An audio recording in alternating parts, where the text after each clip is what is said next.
நீங்கள் பார்த்து கொண்டு இருப்பது உங்கள் கௌசிக் ரிவ்யூ. சரி வாங்க வீடியோக்குள்ள போய் என்ன நடக்க போகுது அப்படின்னு சொல்லிட்டு பாத்தீங்களா, யாரா இவன் புதுசா ஒருத்தன் சும்மாவே ஒரு பக்கம் களை கட்டுது, இதுல யாரா நீ அப்படின்ற மாதிரிதான் ஒரு பக்கம் மாசா கிளாஸா வந்து அப்படியே கார்ல இருந்து இறங்கினாரு. இறங்கி உள்ள வந்ததும் நம்ம தீபிகா அவங்களே ஒரு பக்கம் எல்லாரையும் மிரட்டி அப்படியே சும்மா மிரள வைக்குவாங்க.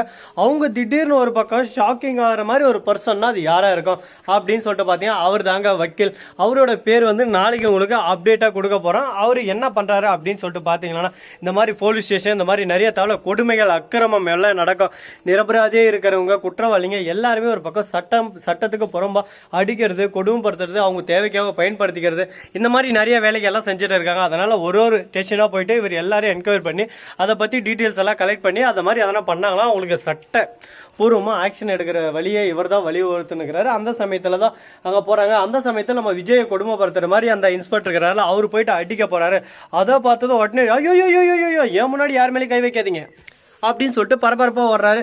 யார் சாமி நீ, யாரு, எங்க இருந்த இத்தனை நாளா, திடீர்னு இந்த மாதிரி ஒரு பக்கம் வந்து வேஷம் போட்டுன்னு நீ ஒரு பக்கம் அடிக்காத, குத்தாத, கொடையாத, குமராதான்னு சொன்னா நாங்க எப்படி அதை கேட்க முடியும்? எங்களால அதை கேட்டு எப்படி ஹேண்டில் பண்ண முடியும்? எங்களால அப்படி இருக்க முடியாது. நாங்க ஒரு முடிவு பண்ணிட்டாங்களா அதுக்கப்புறம் எங்களாலே மாத்திக்க முடியாது, கண்ட்ரோல் பண்ண முடியாதுயா, சொன்னா புரிஞ்சுக்கோயா அப்படின்னு சொல்லிட்டு சொல்லிருக்காங்க. இதோ பாருங்க, நீங்க கண்ட்ரோலா பண்ணுங்க, அவர்கிட்ட என்ன பண்ணுங்க, அதை பத்தி எனக்கு கவலை இல்லை, விஜய் அடிச்சுங்க, உங்களை அவ்வளவுதான் பாத்துக்கங்க அப்படின்னு சொல்லிட்டு உடனே இது பண்ண ஆரம்பிச்சிடாரு. அப்போ இவர் விஜய்ன்னு சொல்லிட்டு உங்களுக்கு முன்கூட்டியே தெரியும், இவரை நீங்க காப்பாத்துறதுக்கு தான் வந்துக்கிறீங்க. ஆமா, அதுக்கு தான் வந்திருக்கேன்.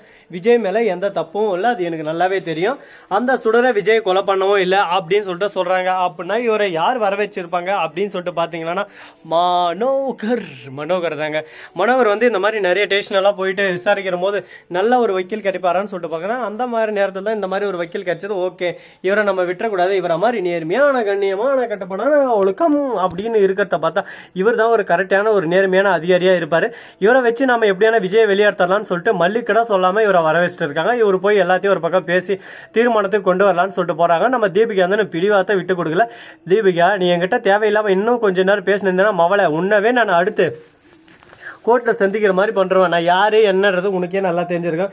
நீ எந்தெந்த ஸ்டேஷனுக்கு போறியோ எல்லா ஸ்டேஷனுக்கு நானும் வருவேன். உன்னோட கொடுமை அக்கறங்கள் எல்லாமே ஒரு பக்கம் எல்லாத்துக்கும் வெளிச்சம் போட்டு காட்டுவேன். உன்னோட பர்சனல் பகைக்காக எல்லாரையும் ஊரகாய்க்கிறத பத்தி எனக்கு நல்லாவே தெரியும். அது மட்டும் இல்லாம உன்னோட பகையாளி மல்லின்றது எனக்கு நல்லா தெரியும். மல்லியால தான் உன் தம்பி இருந்தான், நீ முட்டாள்தனமா நம்பினுங்கிற விஷயம் எனக்கு தெரியும். ஆனா அது இல்லைன்றதும் எனக்கு தெரியும். மல்லிக்கும் அந்த கொலைக்கு எந்த சம்பந்தம் இல்லைன்றதும் எனக்கு தெரியும் அப்படின்னு சொல்லிட்டு எல்லாத்தையும் தெரியும்னு புட்டு வைக்கிறாரு. யோ யாரையா நீ இப்படி எல்லாம் சொல்றத பார்த்தா எதுக்கு ஒரு பக்கம் எக்ஸைட்மெண்டோட இருக்க, யாரா இவன் பேரை கேட்டா தெரியும் அப்படின்ற மாதிரி உன் பேரை கேட்கணும்னு ஆர்வமே இருக்க, சொல்லி அப்படின்னு சொல்லிட்டு நாம கேட்டா ஒரு பக்கம் நம்ம டைரக்டர் சர்ப்ரைஸ், பொறுமை கடலினும் பெரிது, பொறுத்தார் பூமி ஆழ்வார், அதனால பொறுமையா இருங்க, உங்களுக்கு தேவையானது உங்களை தேடி வரும் அப்படின்னு சொல்லிட்டு சொல்றாரு. ஏன் இதை கேட்கறதுக்காக உனக்கு உட்காந்து நாங்கள் வேலை வெட்டி இல்லாம நீ போற டைமுக்கு கரெக்டா ஆனு வாயா போந்து உட்காந்து சீரியலை பார்த்துன்னு கொஞ்சம் வேணா கேட்டதுக்கு ரெஸ்பான்ஸ் பண்ணாதானே நாங்க எதனா திரும்ப பார்க்க முடியும் அப்படின்னு சொல்லிட்டு நாம ஒரு பக்கம் கேட்க, தம்பி நீ பார்த்த வரைக்கும் போதும், நீ கலத்தன நெட்டெல்லாம் போதும், நீ கலத்தன நெட் எல்லாமே உதவாத நெட்டு தான் அப்படின்ற மாதிரி தான் ஒரு பக்கம் பேசிட்டு இருக்காங்க. பேசுறத பார்க்கும் போது கொஞ்சம் இரிட்டேட் தான் ஆகுது. என்ன பண்றது, எல்லாத்தையும் ஒரு பக்கம் கேட்டுதானே ஆகணும். கேட்கற இடத்துல நாம இருக்கோம், சொல்ற இடத்துல அவரு இருக்காரு, அதனால அவருக்கு சொல்றதா நம்ம கேட்டாகணும். சரி, இது ஒரு பக்கம் போட்டோன்னு சொல்லிட்டு விட்டாலும் அதே சமயத்துல மறுபக்கம் என்ன நடக்க போகுது அப்படின்னு சொல்லிட்டு பாத்தீங்கன்னா, நம்ம மல்லி இருக்காங்களா, அவங்க கில்லி மாதிரி ஒரு யாரும் செய்யறாங்க, என்ன பண்றாங்க அப்படின்னு சொல்லிட்டு பாத்தீங்கன்னா, நம்ம ராஜேஸ்வரி இருக்காங்க, அவங்கள வந்து ஒரு பக்கம் கிளின்னு கிழிச்சு தொங்க விடுறாங்க. ராஜேஸ்வரி பயத்துல ஒரு பக்கம் கதறாங்க, உதறாங்க. என்ன பண்றது ஏது பண்றது சொல்லிட்டு தெரியாம, என்னடா இது நம்மள இப்படி வச்சு ஊம குத்துறாங்களே, எத்தனை குத்துதான் குத்துவாங்க, நாம எப்படிதான் தாங்க போறோம்னு சொல்லிட்டு தெரியல. வாழ்க்கையில கஷ்டமே நம்மளுக்கு வாழ்க்கை இருக்கடா அப்பா அப்படின்ற மாதிரி ஃபீல் பண்ணிருக்காங்க. ராஜேஸ்வரி நீங்க ஃபீல் பண்ணாதீங்க, நீங்க ஃபீல் பண்றத பார்க்கும்போது எங்களுக்கு ஒரு பக்கம் ஃபீலிங்கா இருக்கு, ஒரு பக்கம் என்ன பண்றது சொல்லுங்க பார்க்கலாம் அப்படின்ற மாதிரி தான் ஒரு பக்கம் போயின்னு இருக்கு. இதுக்கப்புறம் என்னென்ன பண்ண போறாங்க, எது பண்ண போறாங்க அப்படின்ற இன்ட்ரெஸ்டிங்கான விஷயத்தை தான் நீங்க இந்த வீடியோல பார்த்து தெரிஞ்சுக்க போறீங்க. அது மட்டும் இல்லாம நம்ம விஜய் இருக்காருல, அவரு ஒரு பக்கம் நீங்க யார் சார், நீங்க எதுக்காக எனக்காக கஷ்டப்பட வேணாம், நான் பாத்திரம் விடுங்க சார், உங்களை தேவையில்லாம தண்டிப்பாங்க. ஹலோ விஜய், உங்களை மாதிரி ஆளுங்களை காப்பாத்துறது தான் என்னோட வேலை, நீங்க தேவையில்லாத பக்கம் தேவையில்லாத வேலை நீங்க சொல்லாதீங்க, அதை நான் சொல்றேன். நீங்க வந்து எந்த ஒரு ஆவணிய புடுங்க தேவையில்லை, நீங்க எதுக்காக இந்த ஸ்டேஷனுக்கு வந்திருக்கீங்க, என்ன காரணத்துக்காக வந்திருக்கீங்க, யாருக்காக காப்பாத்துறதுக்காக இங்க வந்திருக்கீங்க எல்லாம் எனக்கு தெரியும். எல்லாம் எனக்கு தெரிஞ்சுன்னு வந்துக்குன்னா என்ன அர்த்தம், நீங்க நிரபராதின்ற விஷயமும் எனக்கு தெரியும். ஒரு 1000 குற்றவாளியை கூட தப்பிச்சிடலாம், ஆனா ஒரு நிரபராதியை மாட்டி சீரழிய கூடாது. அதை பத்தி தான் நாங்க யோசனை இருக்கும். அதனால இந்த குற்றவாளியை நாங்கள் இந்த நிரபராதியை மாட்ட விட மாட்டோம், உன்னை காப்பாற்றுறது தான் என்னோட எய்ம், என்னோட குறிக்கோள், லட்சியம் எல்லாமே அப்படின்னு சொல்லிட்டு சொல்ல, யோ யாயா நீ ஒரு பக்கம் இப்போதான் நான் அப்படி இப்படி பேசி நம்ப வச்சிருக்கேன், நீ ஒரு பக்கம் வந்து குட்டியை கொல்லப்பனா, அந்த தீபிகா ஒரு பக்கம் திரும்ப திரும்ப திரும்ப திரும்ப நோண்டி நொங்கி எடுத்தேன்னா, ஐயோ ஒரு பக்கம் நடானா குளிக்க வச்சு கொள்றாங்க, மறுபக்கம் என்னடானா சாப்பாடு போடாமையே கொள்றாங்க, அதே சமயத்தில் தூங்கிடாம கொள்றாங்க.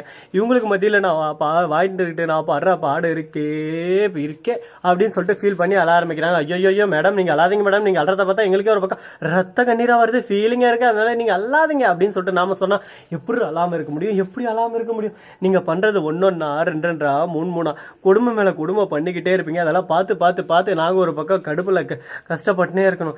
இதுக்கு மேல இது நடக்காது, இதுக்கு மேல விட போறதில்ல, இதுக்கப்புறம் எல்லாமே நல்லதா நடக்க போகுது, நல்லதே நினைப்போம் நல்லதே நடக்கும் அப்படின்ற மாதிரி ஒரு பக்கம் எல்லாமே ஒரு பக்கம் நீ பார்த்து தெரிஞ்சுக்க போற அப்படின்னு சொல்லிட்டு பேசினு இருக்காங்க. பாப்போம் என்னென்ன பண்ண போறாங்க, எது பண்ண போறாங்கன்னு சொல்லிட்டு கூடிய சீக்கிரம் நீங்க பார்த்து தெரிஞ்சுக்க தான் போறீங்க. சரி இதெல்லாம் ஒரு பக்கம் போட்டோன்னு சொல்லிட்டு விட்டாலும் அதே சமயத்தில் மறுபக்கம் என்ன நடக்க போகுது அப்படின்னு சொல்லிட்டு பார்த்தீங்கன்னா, அதுக்கு முன்னாடி இந்த வீடியோ உங்களுக்கு பிடிச்சிருந்தா லைக் பண்ணுங்க, கமெண்ட் பண்ணுங்க, ஷேர் பண்ணுங்க, டிண்டிங் பெல்லை தட்டி விட்டு போங்க. அப்பதான் நாம போடுற அடுத்த வீடியோ உங்களுக்கு உடனுக்குடன் நோட்டிபிகேஷன்ல வந்து கொண்டே இருக்கும். மிக நன்றி, தேங்க்ஸ் ஃபார் வாட்சிங், டாடா செய்யும், நன்றி, வணக்கம், வந்த நம்பருக்கு தருக. எங்க ஊர்ல வந்து என்ன விசேஷம் அப்படின்னு சொல்லிட்டு பாத்தீங்கன்னா திருவிழா, அதாவது பண்டிகை. எதுக்காக அப்படின்னு சொல்லிட்டு பாத்தீங்கன்னா, இது வந்து ரொம்ப விசேஷமான சனிக்கிழமை, அதனால இங்க வந்து அன்னதானம் போட போறோம்னு சொல்லிருக்காங்க. வந்து சேர்ந்துடுங்க. டிஸ்கிரிப்ஷன்ல ஊரோட டீட்டெயில்ஸ் சொல்றேன். தேங்க்ஸ் ஃபார் வாட்சிங்.